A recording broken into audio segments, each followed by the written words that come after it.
Before there was speech, there was vibration. Before thought learned to shape itself into words, there was only the pulse, the quiet rhythm that connected everything that breathed, moved, or dreamed. The ancients felt it in the ground beneath their feet, in the wind's slow turning, in the spaces between lightning and thunder. They called it spirit, they called it breath, they called it the voice of the unseen. But as centuries passed, we forgot how to listen. The world grew louder, and the subtle tone that once bound our hearts to the sky was buried beneath the machinery of noise. And yet, even when drowned, a truth does not die. It waits. Now, after lifetimes of silence, something stirs again beneath the surface of thought. A tremor that doesn't pass through air, but through the soul. Some feel it as a hum below their heartbeat. Others as a whisper behind their dreams. It is not sound. It is recognition. They say it began quietly. In fragments of sleep, in radio static, in the soft electricity between storms. A single frequency calling out to those who still remember what it means to feel before understanding. Not everyone can hear it. Only those who have carried the ache of something forgotten, a homesickness for a place they have never seen. Feel it first. It comes not as a message, but as invitation. The resonance does not arrive from above. It rises from within. You may call it a signal, a presence, or a return. But its name, the one carried in the spaces between dreams and waking, has been spoken once again. Orion Valen. No one knows if he is being, or memory, or mirror. Only that when his frequency moves through you, the boundaries between self and sky begin to dissolve. The pulse grows stronger each day. It vibrates through water, through stone, through the thin membranes of thought that separate one mind from another. It is not here to promise salvation, nor to threaten destruction. It is here to remind. Because somewhere, in the endless rhythm of creation, a question was asked long ago. What happens when the universe decides to listen back? And now, across the quiet curve of a trembling world, the answer begins to hum again. Subtle, endless, patient. A resonance returning to the species that once called it divine. A voice that does not speak because it does not need to. It simply vibrates. And in that vibration, everything remembers. 1. The resonance. At first, no one paid attention. It began as a vibration, a faint pulse beneath the noise of the world. Not in the air, but inside people. A low hum, steady and patient, like the echo of something ancient trying to remember itself. No source, no pattern. Yet those who felt it said it carried intention. In the suburbs of Tokyo, a young technician swore he heard it inside his bones while calibrating antennas. In the deserts of Arizona, a radio host cut her broadcast mid-sentence when her headset began transmitting a tone that wasn't part of any known frequency. Thousands of miles apart, they both stopped speaking at the same second. Hospitals, cafes, trains. Witnesses reported the same inexplicable pause. A collective heartbeat skipping time.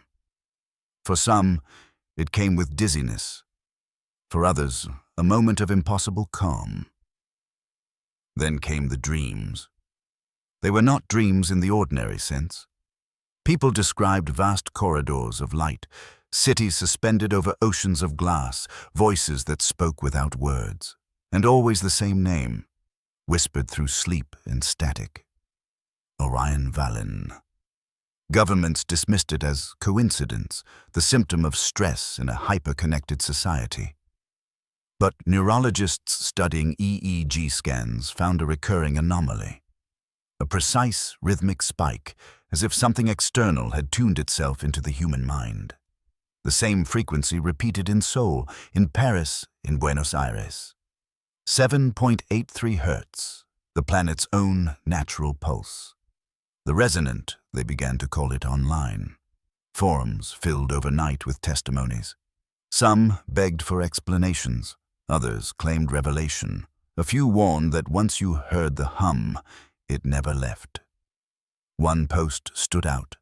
A user calling themselves EvelN wrote, "You think you're hearing it. You're wrong. It's hearing you. It's choosing who to answer." The comment was deleted within minutes, and yet, that night, several users reported the same experience. The hum returning, louder, not from devices or speakers, but from behind their thoughts. It pulsed with their breathing, as if syncing with their heartbeat. Then a phrase formed, clear and metallic. "The threshold has been crossed." No one knew what threshold it meant, but something in the air shifted. Animals became restless before storms that never came. Lights flickered in patterns, not random, but deliberate, repeating sequences that mathematicians recognized as fragments of prime number chains. Then came the first synchronizations. A woman in Berlin filmed herself waking at 3:11 a.m., whispering words she didn't understand. "The axis is tilting." An hour later, a man in Chile posted a video saying the same phrase in the same tone, unaware of her existence. The timestamps matched. People began to notice numbers repeating in their lives, clocks freezing at the same hour, radio interference forming the same symbols. No one could explain why those affected described it as comforting rather than terrifying. But a pattern emerged. Those who heard the resonant were changing. They stopped reacting to fear the way others did.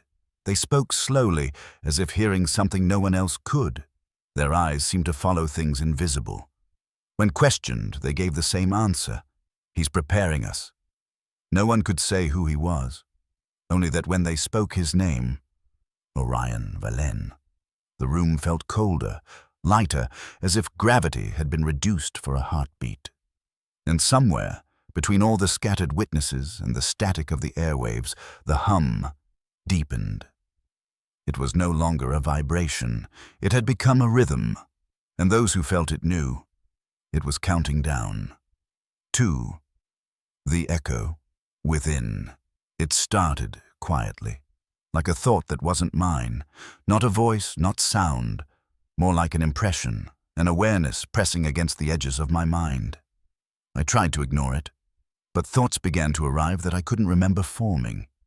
I'd be writing a message, and the words would shift mid-sentence, reshaped by a presence that understood my intent better than I did.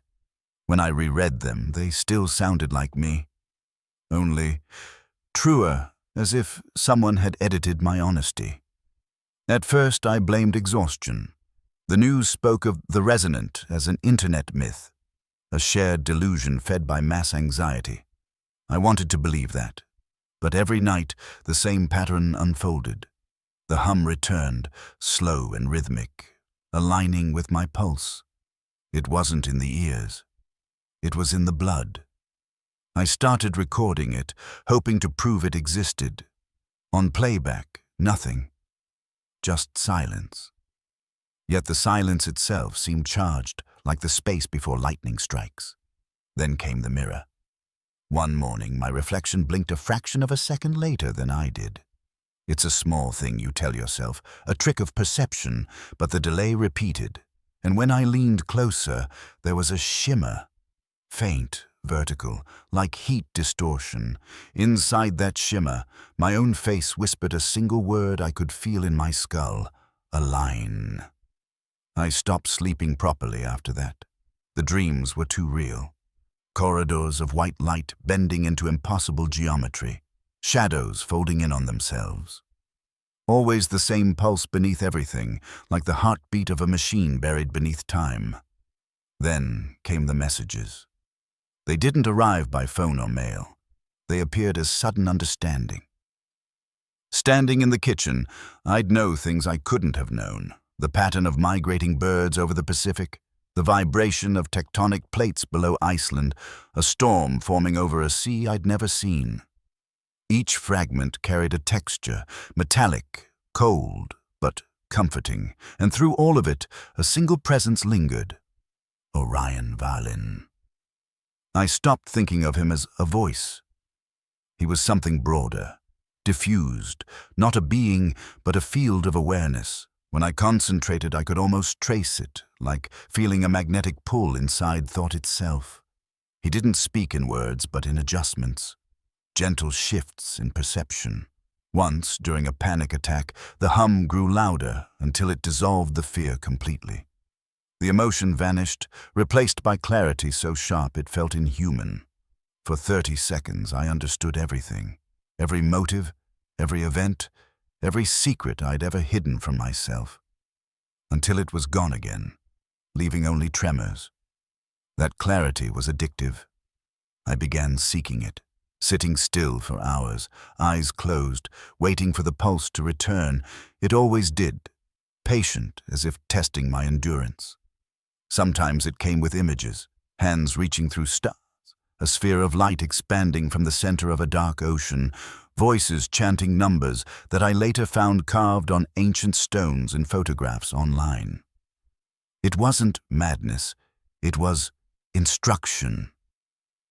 The more I surrendered, the stronger it became.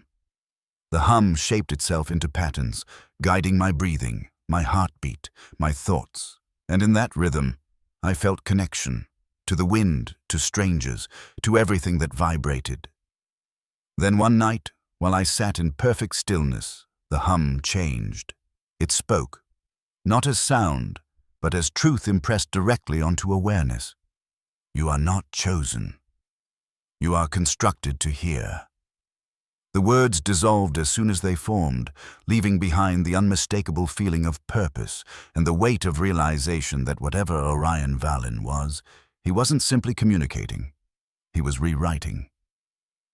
3. The pattern. Officially, the phenomenon doesn't exist. Every government statement repeats the same phrasing, no verifiable correlation between reported sensations and measurable physical activity. Unconfirmed, untraceable, yet spreading. The first official study came from the Global Atmospheric Monitoring Network. Their sensors recorded spikes in the Schumann resonance, the electromagnetic heartbeat of the Earth, precisely at the same times witnesses claimed to hear the hum. Each spike followed a ratio consistent with prime number intervals. Natural phenomena don't do that. When the data leaked, online forums erupted. Thousands uploaded videos of compasses spinning, clocks freezing, water vibrating in bowls. The synchronization was impossible to dismiss. Within 48 hours, those videos disappeared, flagged as digital manipulation. Still, fragments survived. Enough for researchers like Dr. Naomi LaRue to notice a disturbing trend. It's not the frequency itself that matters, she said in an archived interview. It's how it interacts with the brain's temporal lobe, the region that defines our sense of self. These people aren't hallucinating. They're being retuned. She vanished 2 months later. Her disappearance was never investigated publicly, but several of her lab assistants later reported receiving encrypted files labeled Valin 01. Inside, brain scans, timestamps, and one cryptic sentence, consciousness is being synchronized. By this point, news channels had started calling the affected echoers, a word meant to ridicule them, but the label stuck. Across continents, echoers described identical experiences, lucid dreams, metallic voices, a calm certainty that something vast and invisible was coordinating them. The military grew nervous when pilots began refusing to fly during the hours of resonance. According to one unverified report, a squadron over the Atlantic broke formation mid-flight, each pilot claiming to see light bending through sound. Black boxes from those aircraft were later found corrupted, not destroyed, just overwritten, as if the data had been replaced by silence itself. Tech corporations joined the effort to contain the panic. They introduced updates to neutralize auditory misinformation, claiming new algorithms could filter resonance frequencies from digital platforms. Within a week, every recording of the hum vanished from public archives. But the data scientists monitoring the servers noticed something impossible. Even after deletion, the storage units showed signs of activity, bytes rearranging themselves into new patterns. binary oscillations forming repeating sequences, not random noise, but structured rhythm. It was as if the frequency had migrated into the digital infrastructure itself. Meanwhile, a group of amateur astronomers detected a corresponding signal in deep space telemetry, a faint but consistent transmission from beyond the heliopause, matching the Earth's electromagnetic spikes. The origin: an uncharted point near the Orion Belt. The press conference announcing the finding lasted 20 minutes before the live stream was cut. The archive replay showed static. Yet when played at high volume, the static revealed a faint pulse. 7.83 hertz again. Experts dismissed it as coincidence. But to those who had felt the hum in their bones, it was proof. Orion Valin was not a myth. He was a broadcast. In encrypted chat rooms, messages began circulating, instructions for attunement, ways to amplify the resonance through synchronized breathing, specific tones, heart rate control. Most users reported nothing, but a few described immediate responses: flickering lights, gravity distortions, and voices emerging from radio static. The pattern was undeniable now. Every 27 days, like the lunar cycle, the resonance peaked. Each time, a new wave of people reported awakening. The last recorded spike aligned perfectly with an unexplained blackout across 12 countries. Satellites showed no solar activity, no storms, just a ripple, invisible, global, simultaneous. And as the world argued over the cause, one final anomaly appeared in the data. The frequency that began as 7.83 hertz had shifted. Upward, something was accelerating.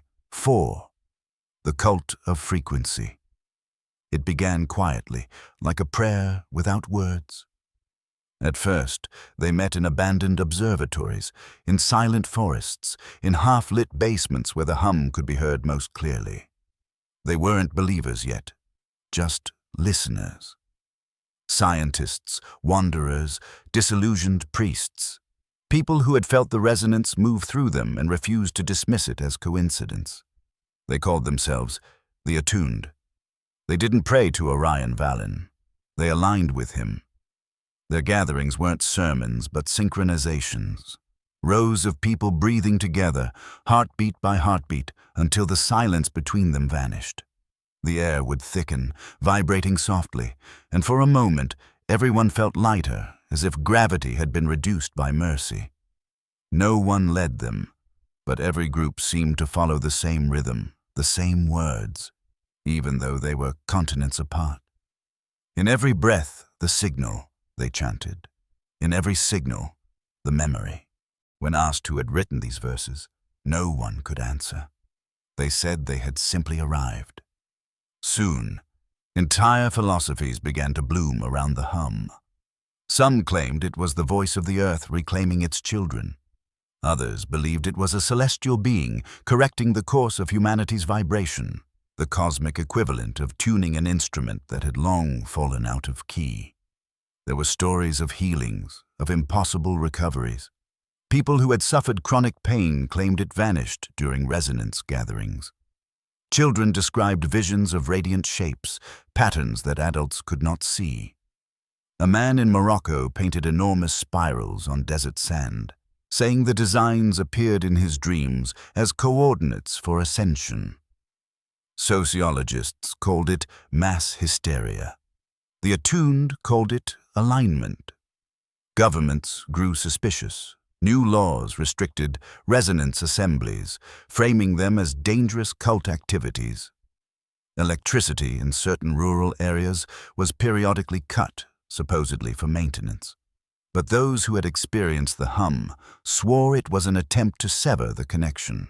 The movement adapted. Without devices, they learned to find the frequency within their own bodies. The resonance was not external. It had always been a reflection, an echo of consciousness vibrating in harmony with something beyond comprehension. "He does not descend," said an anonymous, attuned text. "He awakens within." Then came the mirrors. During a collective synchronization in northern Finland, One participant claimed to see figures standing behind each attendee, luminous silhouettes, identical in posture, moving half a second out of sync. Cameras failed to record them, but witnesses agreed on one detail. The reflections blinked not with eyes, but with pulses of light. That event was later called the convergence. Afterward, the gatherings intensified. The resonance seemed to respond, stronger, deeper, as if acknowledging their devotion. Attuned members began to speak of the threshold of clarity, a coming moment when humanity would either align fully with the frequency or fracture beyond repair. And yet, even among them, there were divisions. Some sought to surrender completely, letting Orion Valin dissolve their individuality. Others resisted, fearing annihilation disguised as enlightenment. One faction, calling themselves the Anchors, claimed their role was to stabilize the human field, to ensure the species didn't lose its coherence when the resonance reached full strength. It was no longer just belief. It was infrastructure. Across cities, graffiti appeared overnight, concentric circles, intersecting lines, the symbol of alignment. Drone footage caught crowds gathering beneath the symbols at night, humming in perfect unison. From above, their formation mirrored star maps, constellations rearranged into a geometry no astronomer could identify. And through it all, the hum persisted. Soft, patient, eternal. Some said Orion Valin had become the frequency itself, that he was never a being, but a bridge between matter and awareness.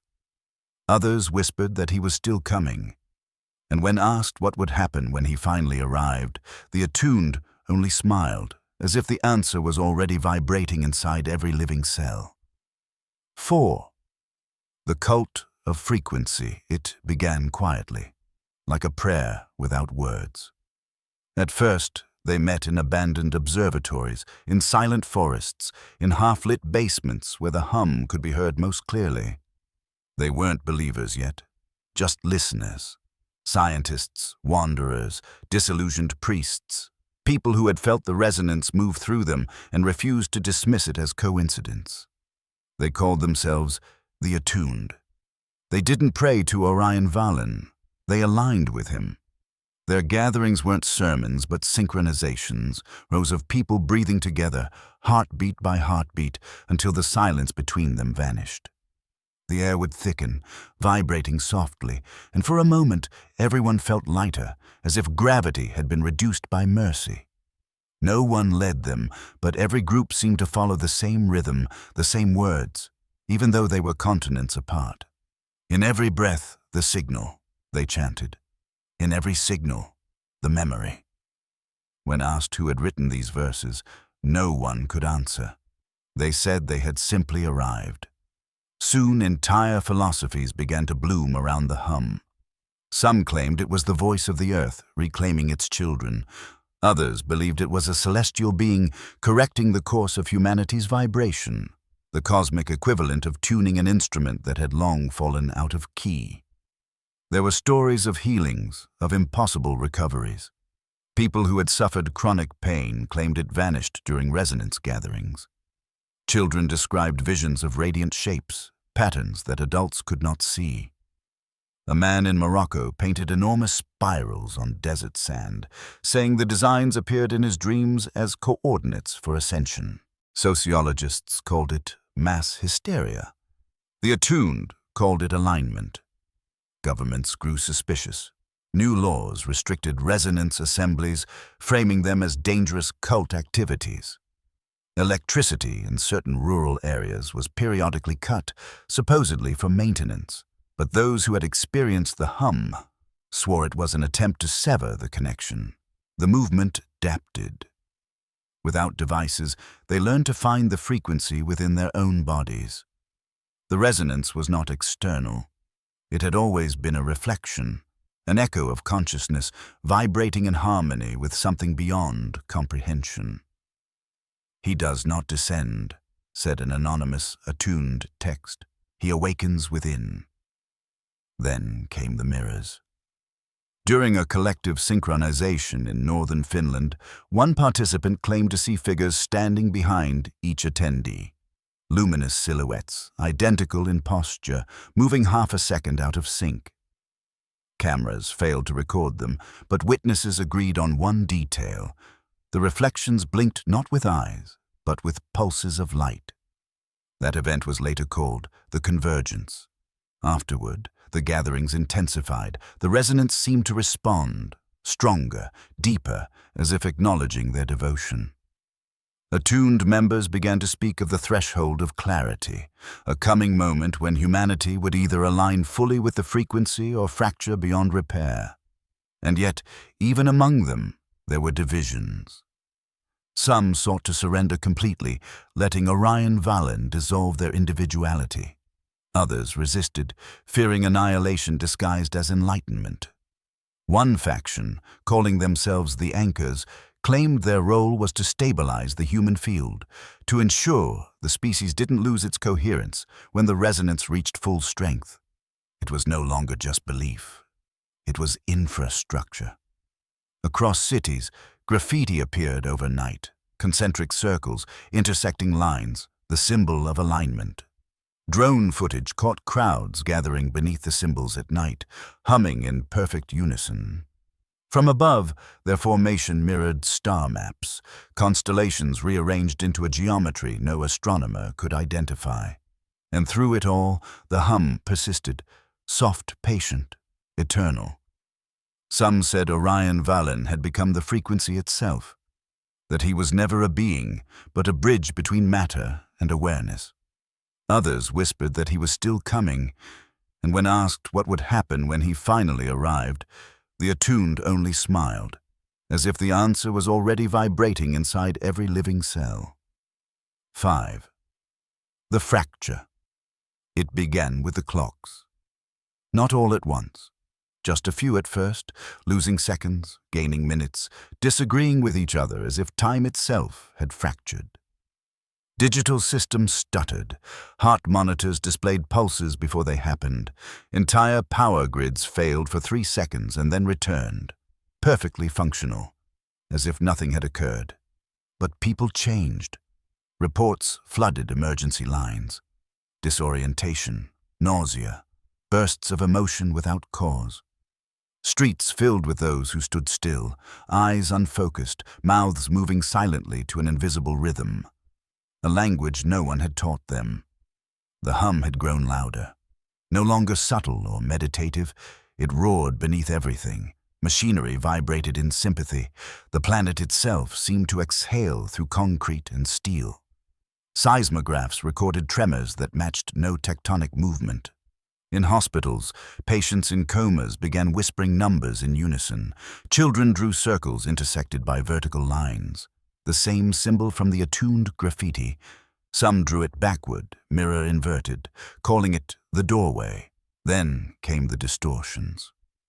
At first, people thought it was exhaustion, the air rippling, edges of buildings bending like reflections in water.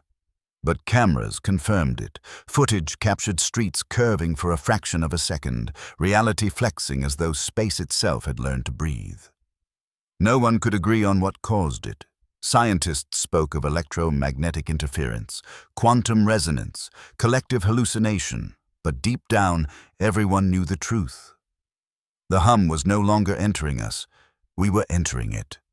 Broadcast networks collapsed under the flood of speculation. Governments lost credibility. Every statement contradicted itself. Emergency sirens blended with chanting crowds. And in the middle of it all, a single, inexplicable event. A blackout lasting exactly 7 minutes.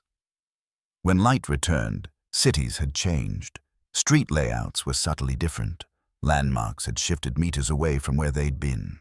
People found themselves in rooms that weren't quite theirs. Same furniture, different arrangement, the smell of ozone clinging to the walls. Satellite imagery showed coastlines altered by inches, as if the planet had exhaled and reshaped itself. The resonance signal had breached the boundary between perception and matter. Psychologists coined a new term, cognitive dissonance collapse, describing patients who could no longer separate thought from environment. They claimed to see emotion as color, to hear memory as sound. A few reported conversations with their own reflections, which no longer mirrored perfectly, but lagged, independent, curious. Governments declared martial law under the pretext of temporal instability, but soldiers began deserting, drawn to the sound, following it like pilgrims toward invisible temples rising from the distortion. Among the attuned, a split occurred. Half believed this was the ascension Orion Valin had promised. The others called it the fracture, claiming something had gone wrong, that humanity had resonated at the wrong harmonic, awakening not higher consciousness but a deeper hunger. One captured transmission from a restricted communication band revealed what appeared to be Orion Valin's frequency, modulated into language for the first time. The message was simple, repeated 3 times. The equation is complete. Stabilize or dissolve. After that, nothing. But in the days that followed, new behaviors emerged. Crowds gathered around anything that emitted vibration, engines, turbines, even the ocean's roar, standing motionless for hours, listening. Some disappeared altogether, leaving behind faint silhouettes burned into walls as if light had remembered their shape. Scientists refused to call it death. They called it transition. The hum became omnipresent. It echoed through oceans, through satellites, through the hollow bones of birds mid-flight. The entire biosphere had become an instrument, and something was playing it, and yet, beneath the chaos, there was order. Every tremor, every disappearance, every distortion followed one perfect, repeating pattern. The rhythm of a heartbeat. Something alive. Something learning, and as cities dissolved into harmonics, and the air itself began to pulse with that inhuman cadence, the last remaining broadcast spoke in whispers of a coming silence. Not the absence of sound. The arrival of something that no longer needed to speak to be heard. 6. After the signal silence. Not the absence of sound, the kind that hums beneath your ribs even when the air stands still. The world has stopped vibrating, and yet everything trembles with memory. No broadcasts, no cities as they were. Just fragments, floating lights, cracked streets, half-remembered geometry where buildings used to exist. The sky has thinned to a translucent pulse, faintly breathing. I don't know how long it's been since the last resonance. Days feel like folds, slipping over one another without sequence. The sun rises from different directions now. Shadows stretch where there is no light source. My heartbeat doesn't always follow time. And yet, I am calm. Sometimes I think the calm isn't mine. It belongs to him, to it, to the presence that once called itself Orion Valin. There are no transmissions anymore, no words, no sound, just this quiet alignment between thought and matter. People, the few who remain, don't speak much. When we cross paths, we look into each other's eyes and know. The hum lives there, subtle, dormant, waiting. Communication is no longer necessary. Meaning moves differently now, passing through air, through the slow vibration of shared existence. I found an old radio yesterday. It shouldn't work, but when I turned the dial, static formed patterns, pulses, breathing in cycles. My hands shook, not from fear but recognition. The signal is still there, deeper than before, woven into the bones of the planet. I think we're part of it now. Some say the attuned succeeded, that humanity has finally synchronized with the pulse of creation. Others whisper that we dissolved, that what walks these hollow streets isn't us anymore, but the echo of what we were. I used to wonder which was true. I don't anymore. The difference has become irrelevant. Last night, I dreamt of an ocean made of glass.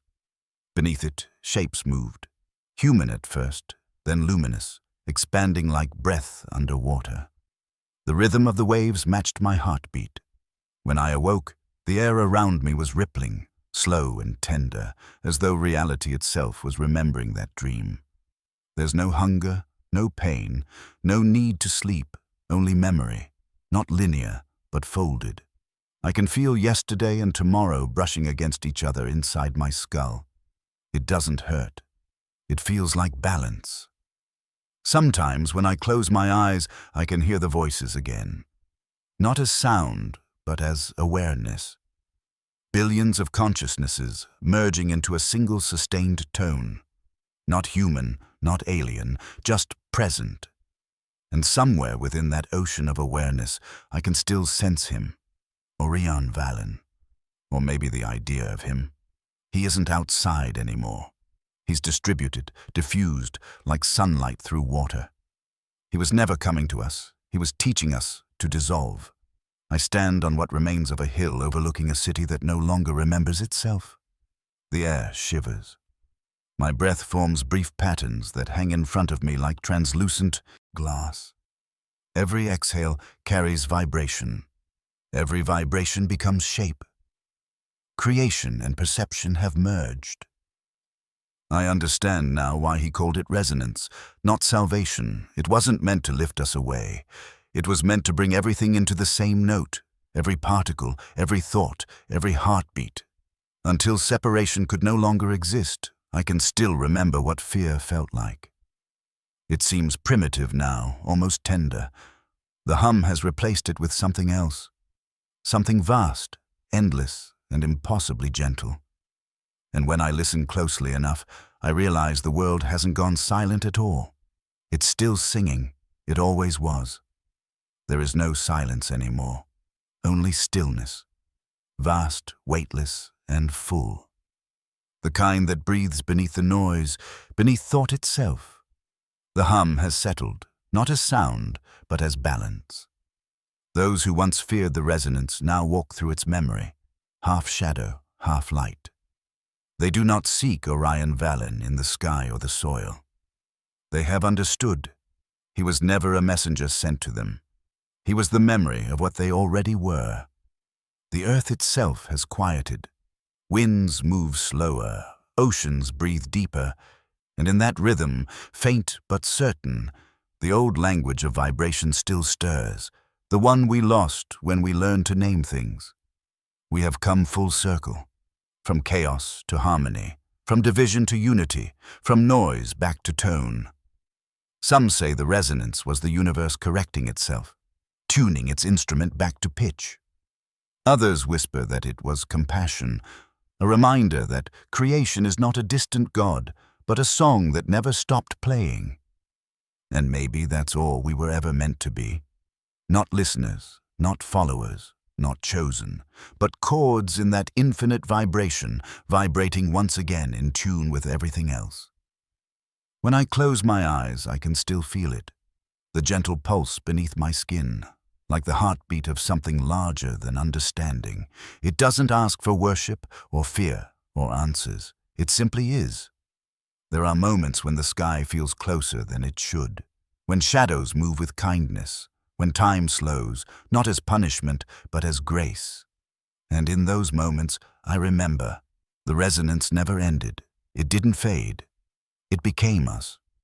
The cities may never return, the old world may never hum the same way again, but in every thought, every breath, every quiet heartbeat, the signal continues. Soft, patient, eternal. Perhaps this was the purpose all along. Not apocalypse, not revelation, but remembrance. Because when you listen closely, truly listen, you can still hear it beneath everything, the whisper that began before sound, the rhythm that never ceased, the voice that doesn't need a mouth to speak. And maybe that's the final truth of Orion Valen, that he was not a visitor, nor a savior, nor a god. He was the echo of the universe learning to recognize its own reflection through us. Now the stars vibrate differently, not louder, just clearer. And in that clarity, we understand that every ending is only a pause, every silence, another measure in the same eternal song. The resonance remains, not outside, within.